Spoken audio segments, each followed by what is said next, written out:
Hi, I'm Seth Kendler. I'm a board certified emergency physician. Hi, I'm Amanda. I'm Seth's wife, and I'm also a pharmacist and the main blogger for my website, countryspousetravel.com. If you didn't find this video from my website, countryspousetravel.com, just know that we actually have a written up blog dedicated to this subject that I can link below in the bio. So if you are traveling and you're in a foreign country and you want to scroll down to diarrhea and find the treatment that you feel like is going to work for you, you can take a screenshot of it. You can write the name of the medication in your phone. And also, I do recommend having Google Translate app, especially if there's a language barrier, you don't speak the language, because in other countries the name of the medication might not be the same. It might be similar, but it might not be exactly the same that we have here in the United States. I will also add that I've used what we call the generic name of the medications that we are recommending. There are numerous different brand names, trade names that are used for medication. For example, loperamide, you can also find it as Imodium or anti-diarrheal.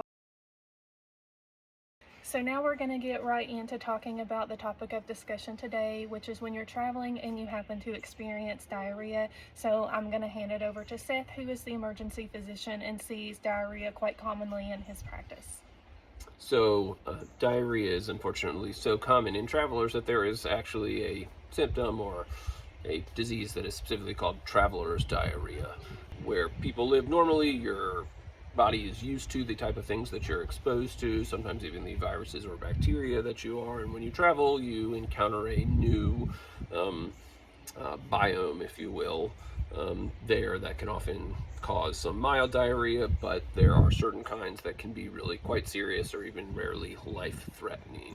What the purpose of these videos and the on this part of the blog that we're coming out with is really to tell people how they can treat mild diseases that they encounter. You know, potentially have something where they don't need to see a physician or another healthcare professional in another country. That being said, certainly if you are concerned or particularly ill, experience any very serious symptoms like losing consciousness, severe abdominal pain, especially pain that is focal in one area that doesn't remit or gets worse, have prolonged high fever, or have blood in your stools, especially large amounts of blood in your stools. Those are all warning symptoms that suggest quite strongly that you should seek medical help or medical intervention sooner rather than later. So now we're going to get into a few of the common causes of diarrhea. So I'm going to turn that one over to Seth again. Diarrhea is defined generally as loose stools, especially multiple loose stools, oftentimes occurring with some abdominal cramping, sometimes associated with nausea and or vomiting, which certainly can make the diarrheal or gastrointestinal illnesses more dangerous. The reason for that is really the baseline treatment of diarrheal illnesses is hydration. There you are losing a lot of fluids, electrolytes there, and ideally you want to replace those there. If you are nauseated or vomiting and can't keep any fluid down, there's a much shorter time period where you can become particularly ill and oftentimes need to seek medical treatment sooner. Um, Diarrhea is in the US is almost always caused by viral illnesses. Um, in other countries, especially if you're from the US, still the most common causes are viral, but there's a much higher incidence of bacterial causes. Um, and a subset of the bacterial causes is food poisoning. You do certainly hear lots of people talk about or say that they got food poisoning. There are some quite characteristic signs of true food poisoning.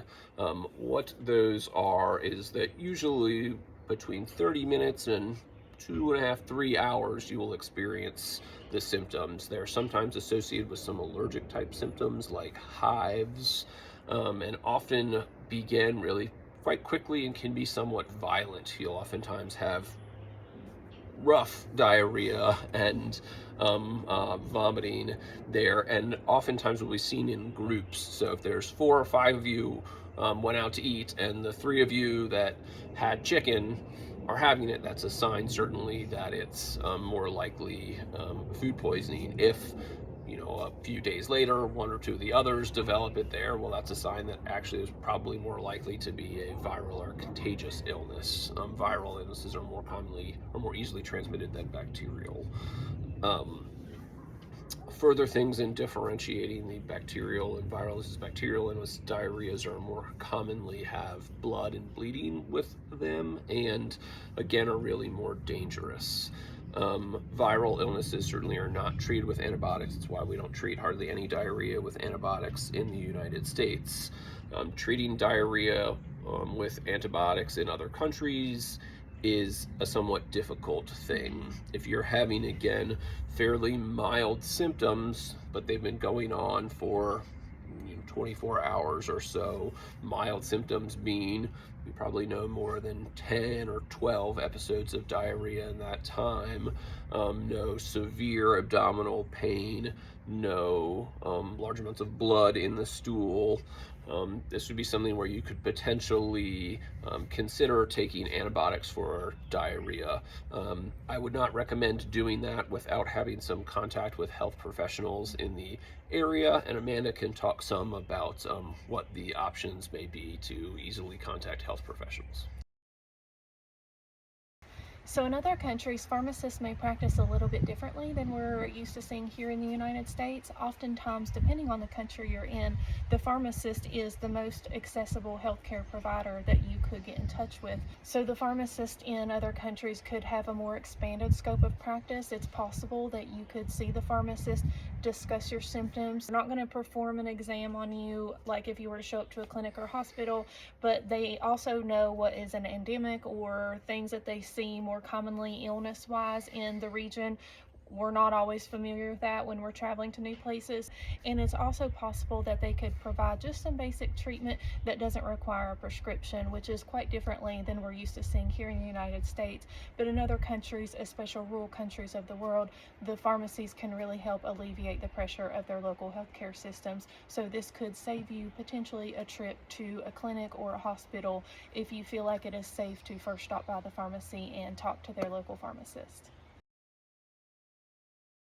So now we're going to talk a little bit about a treatment plan, maybe more of a decision tree for you should you be unfortunately experiencing diarrhea. But please keep in mind that we're definitely talking about specifically diarrhea and traveling. So if you were at home and you're able to self-manage at home in the comfort of your own bed, your own bathroom, that looks a little differently than if you're stuck on a plane, if you're stuck on a cruise ship, if you're stuck on a boat, right? So keep in mind that when we're recommending symptom management, we are thinking about a traveler who might not have the convenience of being at home, able to self-treat in the comfort of their own home.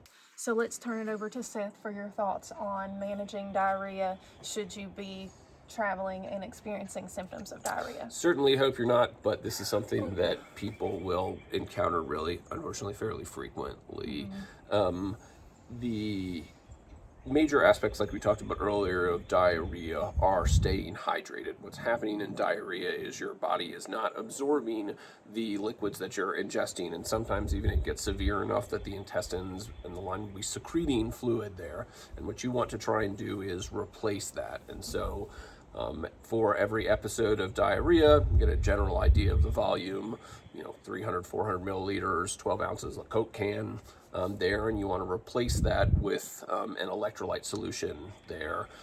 Sports drinks are generally pretty good, not the best. There are electrolyte tablets and things you can put in bottled water that will have a bit better things that you can both bring with you or get from the pharmacy. There are a number of recipes, the World Health Organization rehydration solution, things that can help if you are in a place where you really need to make something, like go to the grocery store and kind of mix it up in your hotel room.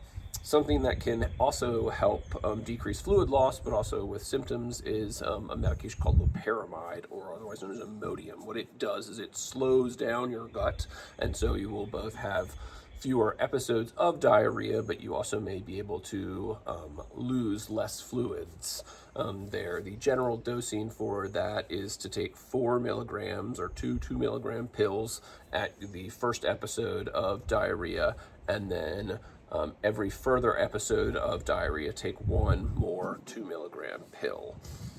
That sometimes, if you're having diarrhea 10 or 15 times a day, can lead to really a lot of Imodium. What I would say is you want to limit that.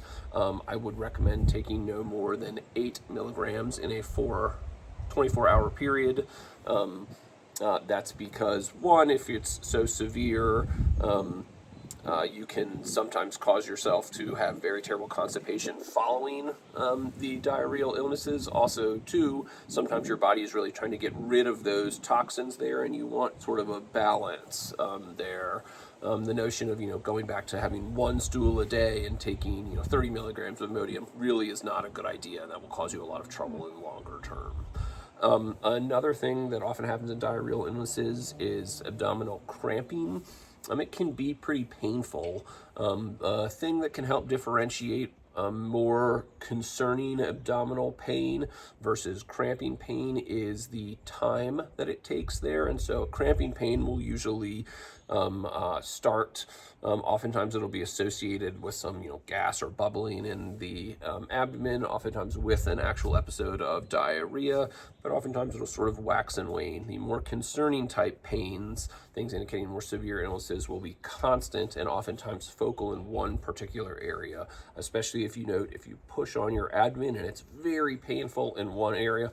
That's really a concerning sign that you may be irritating your peritoneum or developing a more severe abdominal illness like appendicitis or diverticulitis. And those would both be reasons to really seek an evaluation by a healthcare provider in an urgent manner. Other medications you can take to help symptoms of diarrhea are something called simethicone or Pepto-Bismol. Bismuth salicylate's another term there. These really help coat the stomach and some the lower intestines there, and can help provide some relief. Other things like Tums, that's really more for indigestion or heartburn, but they're also fairly safe to take and do have some magnesium or other electrolytes in them. One thing you want to watch out for is that some of these medications can turn your stool pretty dark, black there. Another thing that can turn your stool dark black is bleeding, especially from the upper abdomen, usually the stomach or the esophagus. The difference will be blood usually smells really bad. Melena is the term for it, and will be a little sticky.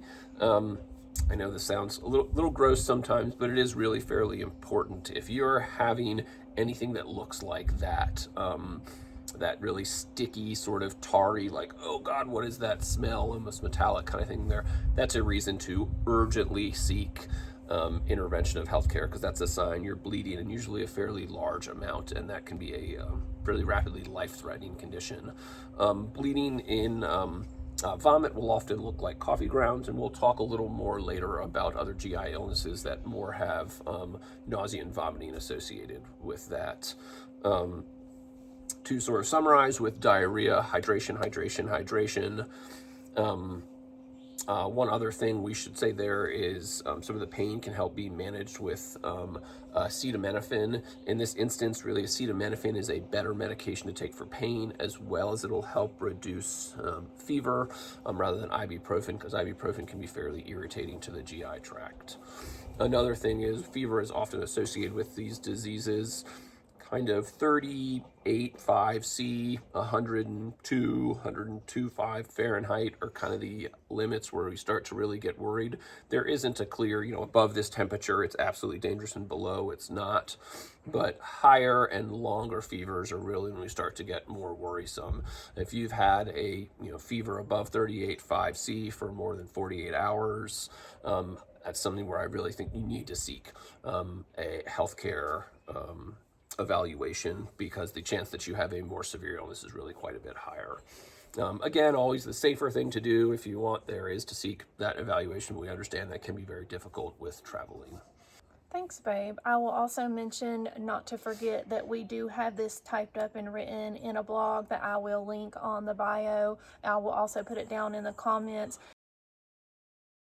Don't forget, if you do happen to go by your local pharmacy or nearby pharmacy in whatever country you're in, or if you are visiting a clinic or a hospital, have Google Translate app on your phone, have it downloaded for offline use. And I also highly recommend, anytime you travel, to have your medication list on your phone or pictures of your medication bottle on your phone, and make a separate album with those medications, because if you're on a fishing excursion and something happens, you're not going to have all of your medication in a bag with you before you go to the hospital. And a lot of people, unfortunately, don't remember all the names of the medications. They're very difficult to pronounce, so there's no shame in that. Just be prepared, have a list of your medication, and keep in mind that the medication that you're on, you might refer to as cardizem, when really there are several different variations of that medication, dosage forms, strengths, immediate release, extended release. So it's just really important to have the specific name of the medication that you're taking written down somewhere, so you can provide any healthcare provider with that information. It's really important that pharmacists and healthcare providers take into account not only your disease states, but the medications that you're currently on, because it is a wide misconception that taking over-the-counter medication is completely safe because it doesn't require prescription. That is completely untrue. A lot of over-the-counter medications, even that we've discussed today, can have significant interactions with disease states and your current medications. So please don't forget that if you do seek treatment for diarrhea. So I hope you will tune in to our future blogs and educational videos about common illnesses that you may experience while traveling. Until then, happy travel, guys. Enjoy.